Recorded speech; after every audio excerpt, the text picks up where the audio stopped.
ungumhlobo wamutshe esoyena uphilo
uJesu Kristu uyinkosi. Jesu Kristu inkosi. Ngiyabingelela ubaba, ngibingelela nomama, ngibingelela bonke abazalwane ngegama lenkosi yethu uJesu Kristu abakhona ngaphansi kwale nkonzo. Mina-ke ngumama Dlamini, ngisuke ePhomoroyi. Nginobufakazi okokuthi ukwamukela inkosi uJesu Kristu abe inkosi nomsindisi empilweni yakho ukukunika ukuthula.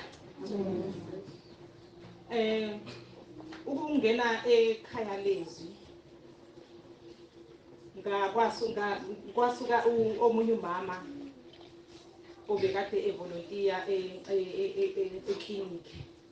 Wathi wena Mdlamini, njengoba kuvaliwe izwe ku-2019 beku-2020 wathi njengoba livalile izwe nikhonzaphi manje? Ngathi mina asisakhonzi, sesihleli nje. Wathi hayibo, khona igroup ekababa uNsibandi ekhona usinikeza iy'nkonzo njalo ngosuku. Ngathi mina hawu, wathi impela ngiyathanda yini ngikufake. Angizange ngilokhe ngithi mina akungithumelele iy'nkonzo ezinye ngizwe ukuthi mhlambe uthini. Angazi, ngathola nje umusa ngavele ngathi ngicela ungifake. Wathi ngifakile nje ngalelo langa ngabe sengibingelelwa. Hayibo, ngazizwa ngemukelwa nje, ngingamukelwa kahle. Ngathi hawe mangathi ngasaba nami ukuthi indlela engimukelwe ngayo mina ngimukelwe kanjena. Hayi, ngangena kanjalo-ke ekhaya lezwi.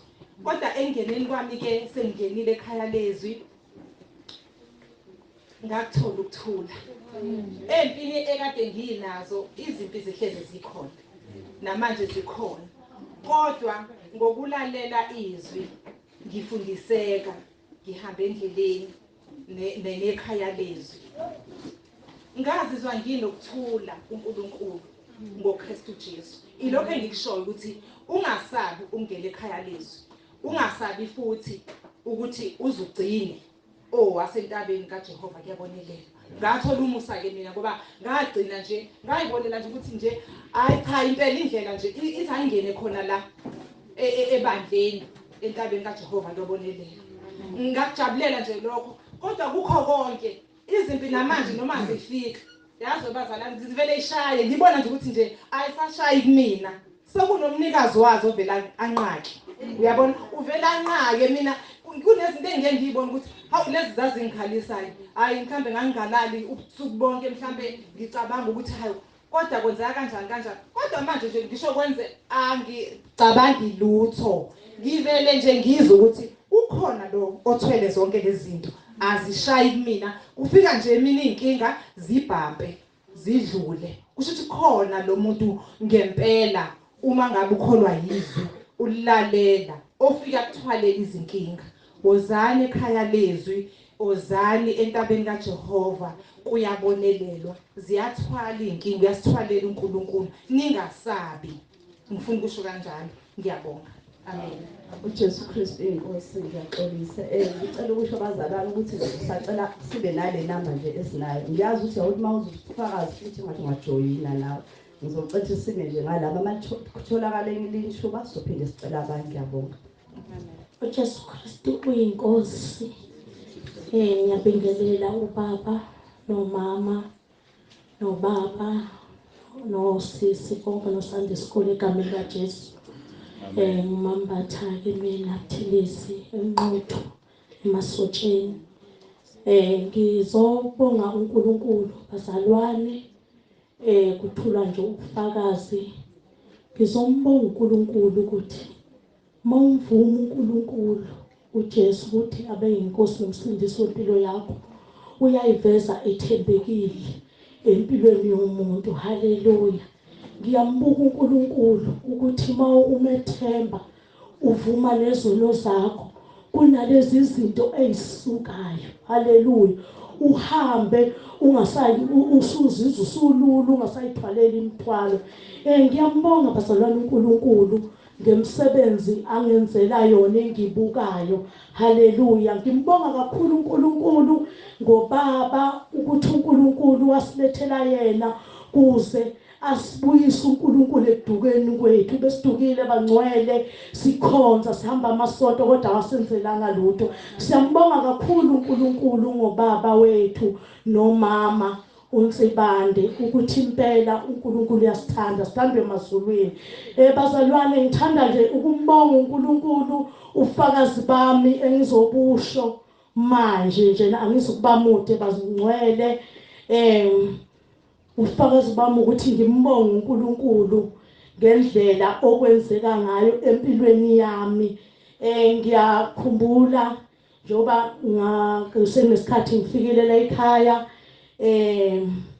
ngathi ngisekhaya ngelinye ilanga ngoba yazi uNkulunkulu uyakhuluma nomuntu bazalwane kube yithi esithalalisayo esinganaki haleluya ufakazi bami ukuthi uNkulunkulu ngathi ngelinye ilanga njengoba nje kade kuuMeyi kungilele ebusuku ngathi mangilele ngezwa izwi nje elikhulumayo ukuthi vuka ukhuleke ngavuka ngakhuleka mangikhuleka bese kuba nalelizwe lithi hayi manje phuma uyokhuleka phandle sengiyaphuma ngiyokhuleka phandle mangisakhuleka nje phandle uyazi bazalwane kwangimangalisa ngibona imvukuzane ingaphandle kwesango ibivukuzela nje ngaphandle kwesango ivukuza ebusuku ngikhuleke nje phandle ngingazi ukuthi ngikhulekela ini ngithi mase sengiqedile kusengibuyela endlini vele kukhona amalayitha ngaphandle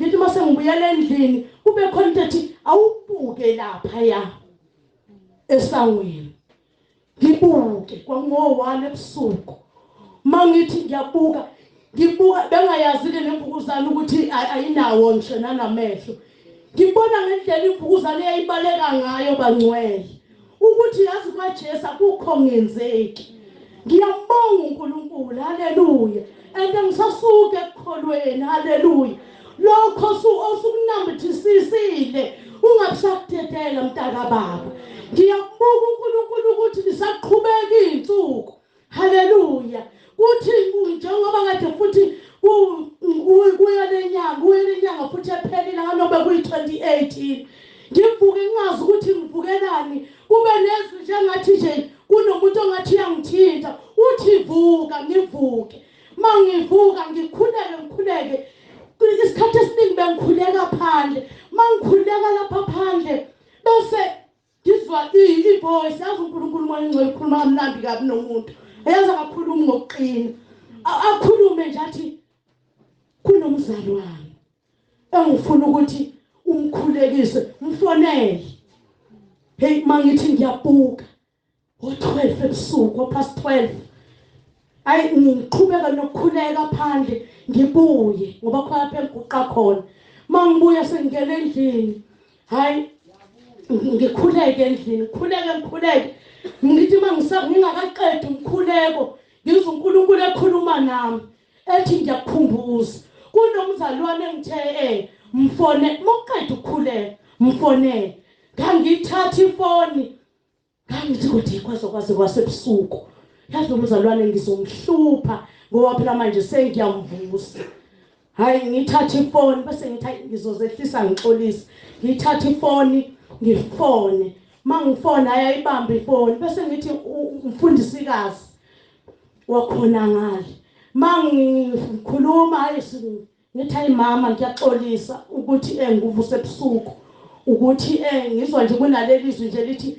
angikhuleke nawe hayi nangempela athi ingane yamkhululeka ngiguqe ngithi mama ngicela ukuthi sikhuleke hayi naguqa ngikhuleke noma ngimazi ukuthi umama ngimvuselani noma ngazi nje lutho naye futhi akazi lutho ngize ngiqede bangcwele mase sengiqedile hayi bese bonga bese ke ngiyabonga uNkulunkulu bese ngiyalala mangilala hayi khambe nje isikhathi nje side kuthi sengile ekhaya ngilele nosisi wami lapho sisikhululiwe izolo ekuseni ngo5 mangisalele hawu ngizifoni ngo5 iyakhala mayikhala ngiyithathe ngiyi-answer athi umkatili uye lo mzalwane athi mntanami yazi ngiyambonga uNkulunkulu okuwe ngithi athi kodwa ngikuthikazisi lapho ngoba ngiyakuzwa ukuthi uthi awukho ekhaya mhlawumbe kukhona abantu olele nabo uzobathikazisa ayangikhulula udadewethu athi hayi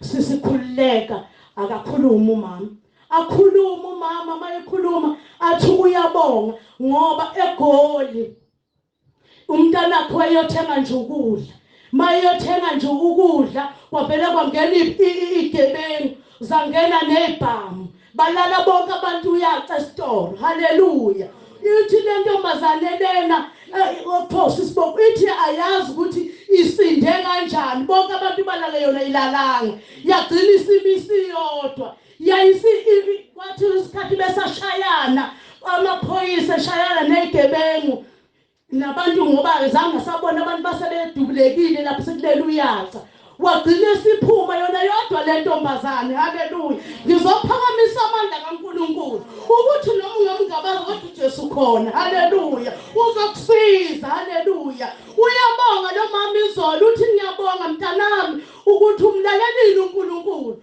ngoba ngabe lo mntwana wami akasekho ngabe sekukhulu ukuthi ngicatshwa yena haleluya uNkulunkulu bazalwane kuzakwazi ukukhuluma nawe kuzoxhumana nezulu kudingeka ukuthi udilize utho asingaphathisani bazalwane ngoba ungasindiswa kodwa kuphelele wasindiswa nje ungevumanga izono uzoya esogweni haleluya ngiyambonga uNkulunkulu ukuthi muhle ngakhathi zonke bangcwele bekuyilo ubufakazi bami ukuthi uNkulunkulu ungamngabazi asihambi nalutho kodwa kunye sikholwa yikho sikholwa inkosi uJesu esiza umuntu ukuthi aphile ubungcwele wena abantu baze babone sesihambisa kwakhe haleluya usumntwana kaNkulunkulu uNkulunkulu uyakakusefela sisengishabangana haleluya uzokwazi ukuzwa iphimbo lakhe haleluya ngimbonga kakhulu bangcwele kube kuyilokho nje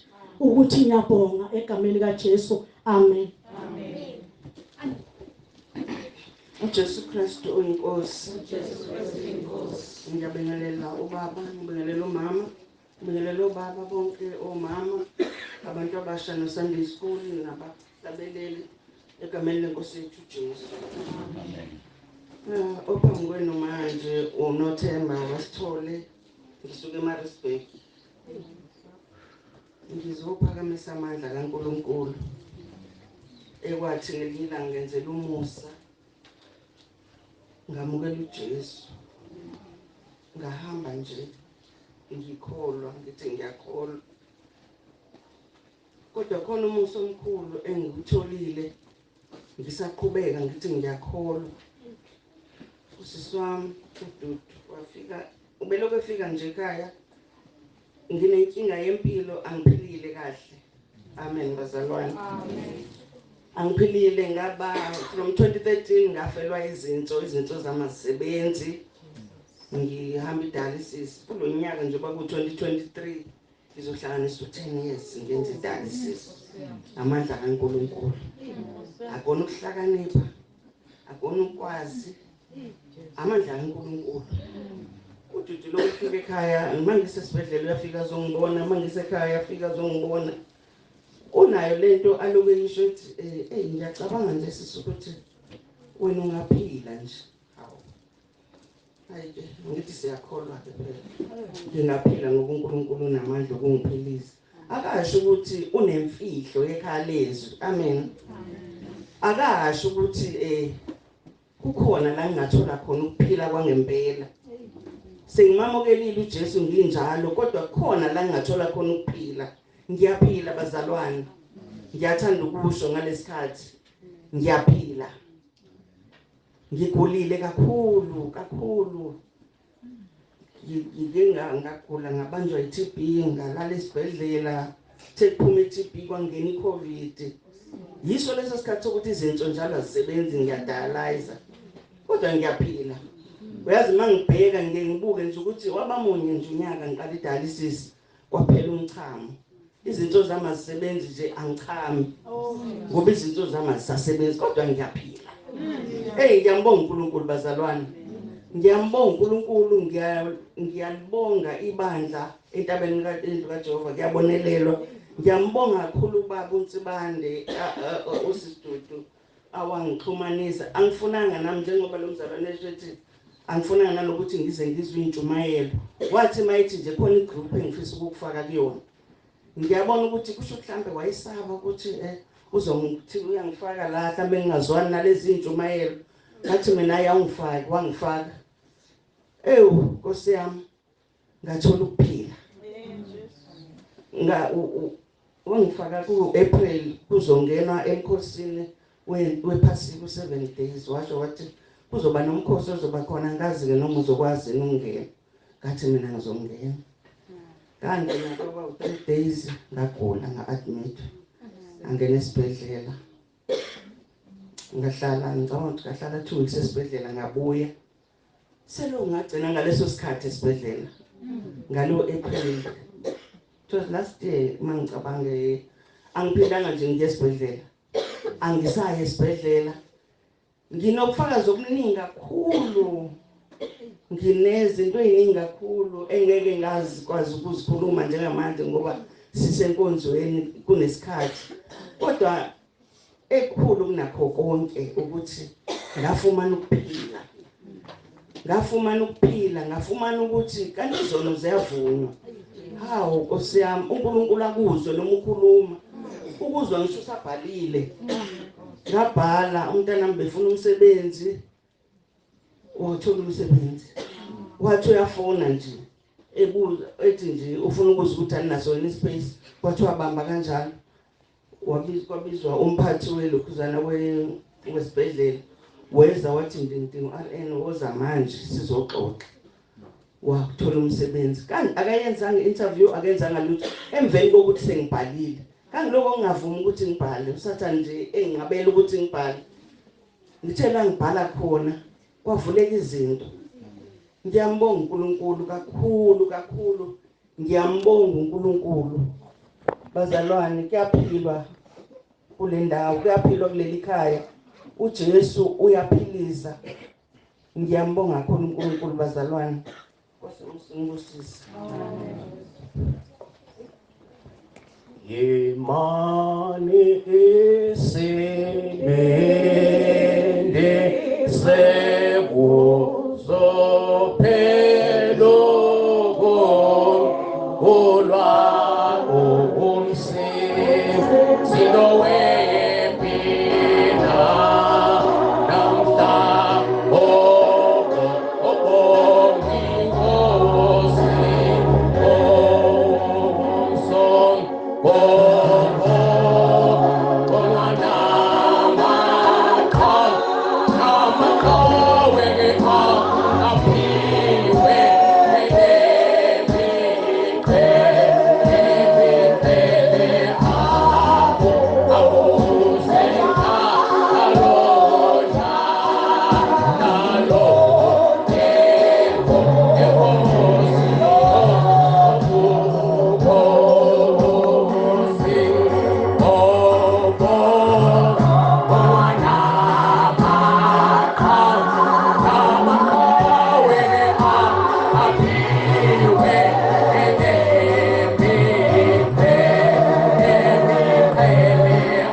Haleluya. uJesu inkosi. Ngiyabingelela umgcoxo kaNkulunkulu babunsibande. Nceku engihlonipha kakhulu. Ingceku zonke noma unsibande ibandla yakho elikhona ngiyalibingelela egameni lika Jesu. Lolo mingaphambi kwenu ubaba uNdebela khona la eMsinga ngokuzalwa ngizalwa khona la esigodini saseMashuka. Ngiphakamela ukuba ngimela ngifakaze ngoJesu. Amen. Owayisiza impilo yami. Ngangakuthanda ukusindiswa bazalwane. Njengomuntu owazayo nami kubantu. Kakhuliswa ngemvelo yabantu. Ngiyithanda futhi ngiyikhonzile. Kodwa ngiyambonga uJesu owathi mefike kwadilika indaba. Kwahlukana izinto. Athi uJesu angizili ngekuthola kodwa ngilethe ukuba ngithi manje ngishaya kwahlukane. Amen. Manje ngiyambonga uJesu. Wafika uJesu ngicabanga nami nje umuntu ozayo eMsinga kumuntu okhulele ibhanyini. Ngicabanga ngikothwala. Kusekhona ososobala sibezwa ngendaba kwaMbatha kuthiwa kukhona ososobala. Ngithi ayi nami ufuna ngiyofika ososobala. Kodwa kwathi makufika uJesu zahlukana izinto kwaphelela. Lafikela ngenela. Langenela. Anginazi into ezimbili njengoba ngihamba nje. NginoJesu nje engimaziyo yedwa. Ngimkhonza yedwa. Futhi angidingi uma ngikusela, futhi angidingi uma ngikholekise nakancane. Angifike ukuthengisa ivayela ngitholayo. Bese ukuhlala kilo azabuya uJesu. Ngiyabonga. uJesu Kristu inkosi. Ngibingelele ke ubaba uPastoral Ntsibande, umama wakwakhe, umama Ntsibande, abafundisi basentabeni endlu kaJehova, nabafundisi bonke abakhona ngaphakathi ekhaya kwaMbatha, phakathi wonke wasengqongeni. Siyambonga ke uJesu Kristu kakhulu uNkulunkulu osimemele kule ndawo. Ngikhumbula ke amahubo 123 122 lapho ethi ngajabula khona, lapho bethi khona masiye endlini kaJehova. Mningi ke imicimbi sabalele kule ndawo. Baningi abantu bamenyiwe, nami ziningi izimeme ngazithola. Kepha nje ngikhethe ukuba sendlini kaJehova. La ngimenyelwe khona. Akukuningi ke engizokusho bekungangifanele ngomthetho ukuma la. Kepha ngithe kusekhaya la. Mina ngwala engqongeni, ngizalwa la. Ngithe kungifanele ke mhlambe ukuzoma la. Kube besikwenye indawo, kube besika ababudladla komnyudeni bengeke ngime. Kepha ngoba kusengqongeni cha ngithe angizoma ukuze mhlambe kuba khona abasizakalayo. Akukuningi ke engizokusho kepha nje ukuphakamisa uNkulunkulu nokumbonga unkosikazi. Angijwayele ke ukusebenzisa leli gama elithi unkosikazi. Sibizana namagama, ngiyalibiza nje ngiyasho nje ukuze ngiqondise inkulumo. Ngiye ngimbize ukuthi uMakakhwezi noma igama lakhe. Uye kwangifaka ekhaya lezwi bazalwana. Futhi akuzange kuba nobuzukuzuku. Ngoba wayelo emthumela nje. Ngithi mina kanti wangithumela lezi inkonzo, ngoba uyathumela ubuye weqisa uthumele. Okunjani lokho ngithumela kona? Wathi ke cha, uma uthanda ukungena, ngathi hayi ngangena ke. Ngicathu sakusela ko 700 800 sekuyophela nje u2020 cha ngangena ke. Kwaqala ke wasebenza uNkulunkulu bazalwane. Zintathu ke izinsuku selokho ngangena ekhaya lezwi. Engingazibalula nje ezenza umehluko empilweni yami. Umhla ka13 February 2022 sihambile siya Richards Bay, unkosikazi leli gama uMakakhwezi eyobhajadiswa. Uma sinyathela kule ndawo ngezwe nje ukuthi kukhona izinto ezisalayo la. Khona okuphumukayo ngathi ngibuyele emuva sathi sidriver nje sibuyele emuva ngathi nami ngiyafuna ukuzodiliza lento le engizwe isana ngathi angifuni ukufona angifuni ibe sefoni ngifuna ukubuya la izoyenza in person ngoba manje sengithatha igxathu elisha empilweni yami nangempela ngenze njalo ngalungisa indaba yami noJesu ngaphiwa usuku 21 July 2022 hey kwangithusa abazalwane ngaqala ngenza lolo hlelo bayalazi lasekhwayalizi mawusuthola usuku lwakho uthi wenze njalo hayi ngalungisa abazalwane unyaka wonke nje ka2022 bengilungisa nje mina impilo yami usuku lwesibili lolo olwesithathu ke lapho ke engizothi kwase kupheleliswa uJesu Kristu esethatha indawo yakhe ke ngokugcwele empilweni yami 10 October 2022 abaziyo ke esasinabo entabeni endlu kaJehova waphelelisa ke uNkulunkulu bazalwane akukuningi kepha nje uPaul uthi ngobukhulu bokumazi uNkulunkulu uJesu Kristu ngakushaya indiva konke ngangiyikho namhlanje ngimi la ngesibindi phambi kwabazali bami khona umama la khona ubaba la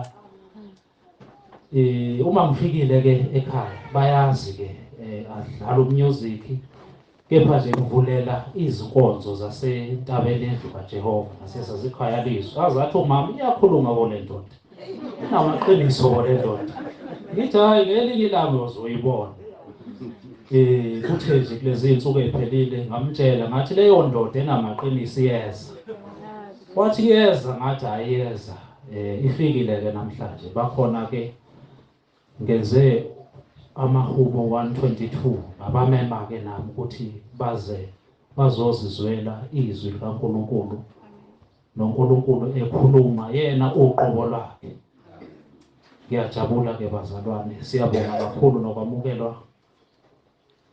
eMambatheni uJesu Kristu inkosi amen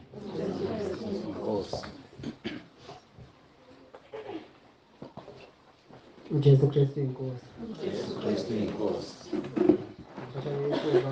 umphathi wohlelo ngibingelela abafundisi bonke abakhona phakathi kwenkonzo omama bonke odadewethu bafowethu Sunday School ngiyabingelela egameni kaJesu Kristu amen uJesu emuhle-ke ngiyambonga uNkulunkulu onathi njalo njalo siyambonga ukuthi usivusile sahamba indlela zonke sazothwa phatho lekhaya sigciniwe nguwe bazalwane uNkulunkulu ongahluleki sikhona nje kungoba kuthanda yena kwenziwa konke ngisho ebusuku sibele kodwa uNkulunkulu ngaye sijampa indawo zonke makuthiwa emthushwe ngayo kodwa uma sinoJesu siyadlula lapho kuthiwa khona adlula khona ngoba uNkulunkulu unamandla phezu kwento zonke ngiyamtshela uNkulunkulu kule nkonzo ezoba khona ukuthi ngicela ihlule inhliziyo yami ukuthi konke okuzoshiwo aphakathi kwale nkonzo ngikuzwe kungakhe ngiphilise ngithathe njengoba kunjalo lokho ngisukumela ngabo amen Rama ungasondela uza ngaphambili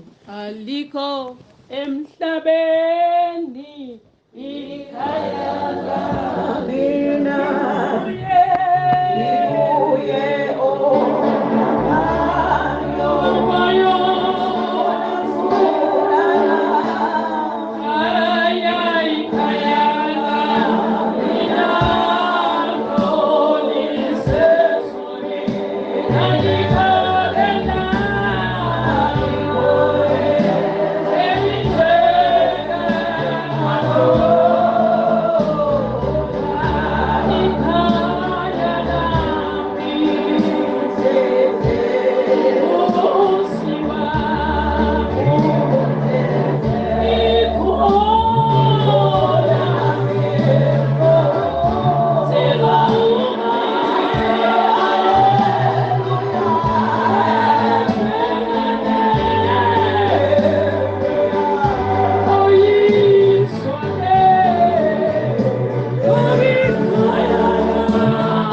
Ngiyabingelela baba egameni lika Jesu. Amen. Omama abantu abasha Sunday school kwelihle lomfelo wami uKristu Jesu. Hallelujah. Ngithi Jesu Kristu inkosi.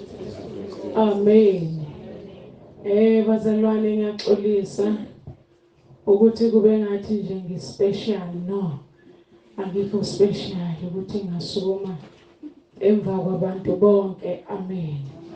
Impilo yami kahle kahle akukho la kubuhlungu khona ukuthi nje angidli akudleki. Hallelujah. Ngiyaphuza nje amanzi egameni lika Jesu. Hallelujah. Kodwa ngiyaphila. Amen. Ngiyaphila bazalwane ngoJesu engamamukela. Hallelujah. Ngizodlulisa nje ubufakazi. Amen. uNkulunkulu angenzele bona. Hallelujah.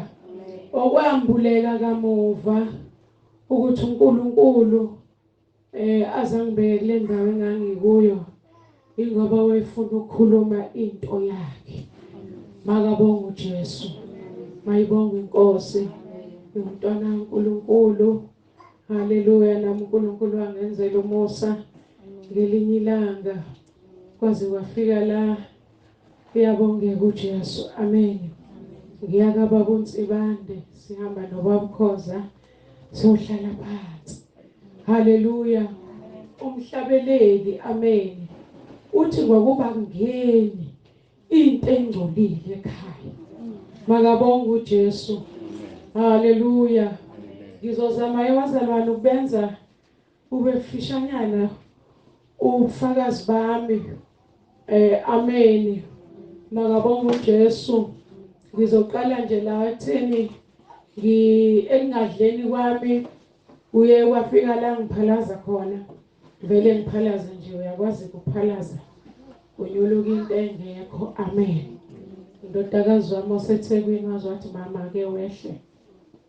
Uze kimi ngizokubhokhela udokotela.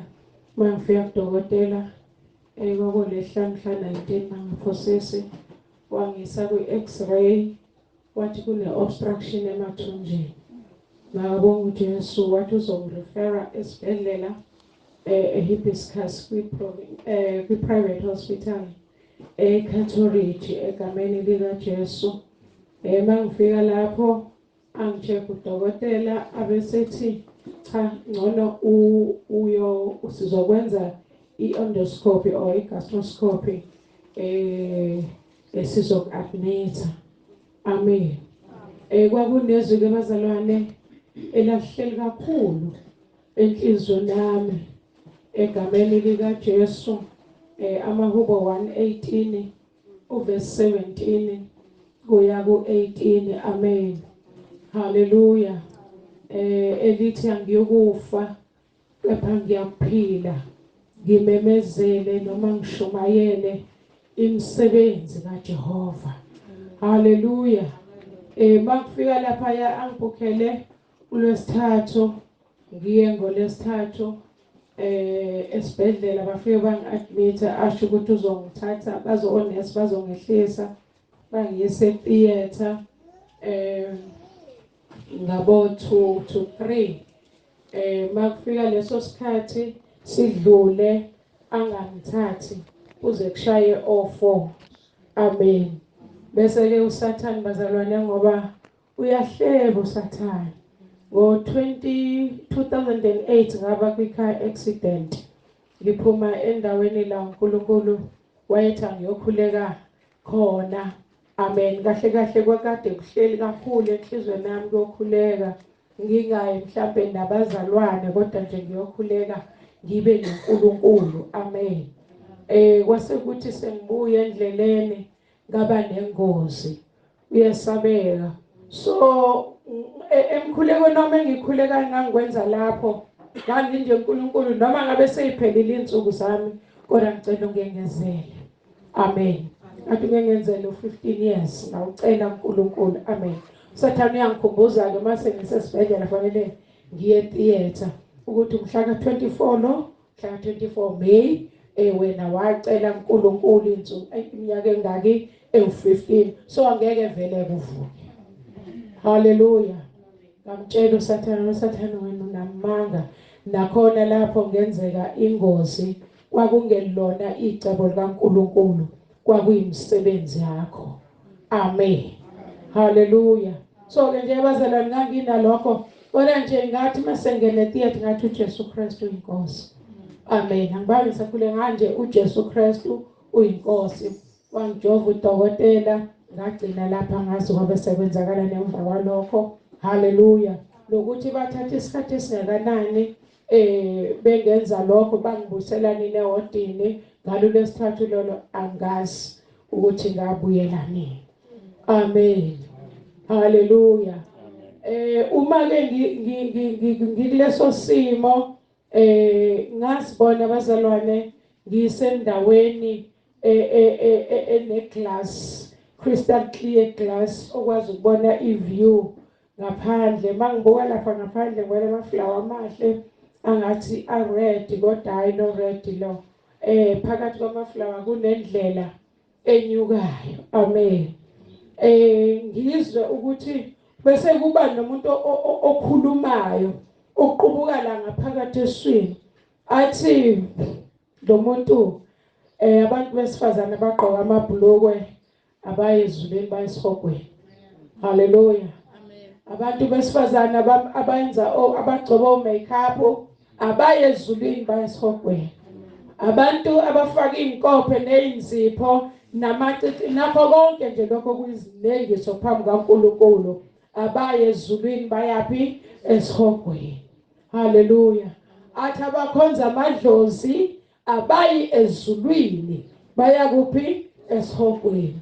Ngangingekho ke awe bazalwane ngoba ngangilapho nje la ngangikhona ngangazi ukuthi engikushoyo kanti kuyashokeka ngomlomo wami. Amen. Ngoba ubaba ukhoza ungumnyeni wami wafika lapho esibhedlela bezongibona ngabo 7 bangifica nje kahle kahle bathi mabefuna bengifuna abefuna ama receptionist lapha yaenzansi befuna mina bathi akekho umuntu onjalo lana. Amen. Base benyuka bangena kwi-lift baya kwi-first floor. Uthi bathi mabehla nje kwi-first floor bayamuzwa lo muntu omemezayo omemeza kakhulu uthi abesetshela undodakazi ukuthi uma wakho loyo.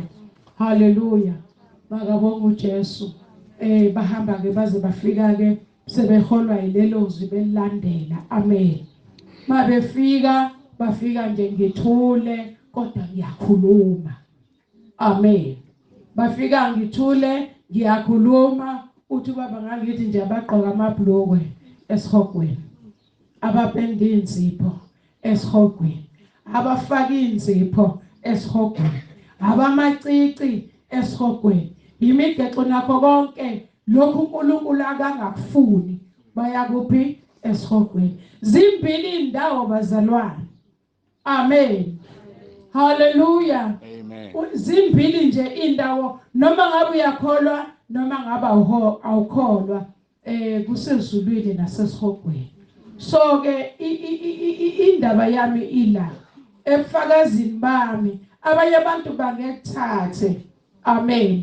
Kodwa ithuba onikwa lona namhlanje elokuthi uphenduke uma usuphendukile uvume izono. Amen. Uyayathi ubaba uNsibande einkozweni zakhe ekhaya lezwi nami ngikhona ke bazalwane. Amen. Ekhaya lezwi ngiyafunda kakhulu. haleluya uyayathi izono zenza udonga phakathi komuntu noNkulunkulu ukuba anganjani angamuzwa haleluya so ke kulamabandla sesinawo kakhulu manje sekwamabandla esitayela amen haleluya sekwamabandla emjayivo la uNkulunkulu engekho khona kodwa bathi bona unjani banoNkulunkulu ubona abantu belithizela behlobelizwe kodwa bathi bakhonza uNkulunkulu haleluya haleluya makabonga uJesu unethuba namhlanje njengoba ulana umenyela ukuthi uzolungisa impilo yakho kusenesikhathi makabonga uJesu ngoba iqiniso akukho ukuphenduka ngale kwethuna angakhathali singakhohlisana sithini bakhona bakithi bayongivulela indlela noma bayongamukela akukho lokho ezulwini makabonga uJesu kwi-VN yami engayenza ngacela kwase kusho mina ke bazalwane ngikumasensiza ami nje ngacela ukuthi abafundisi ake bashumayela iqiniso bamele uKristu Jesu owafa esiphambanweni ezofela izono nanamanje leli gazi lika Jesu lisenamandla okuyihlanza kodwa uma uzivuma uthi uJesu unkosikazi ecela amanzi unkosikazi ababezombangalela ukuthi utholakala ephinga amen lithi lenkosi wabhala phansi uJesu esebatshelile laba amangalelayo ukuthi ongena sono akaqala amphonse itshe babalela amen wathi bephakamisa amehlo athola ukuthi akusekho umuntu wathi akekho kulahlayo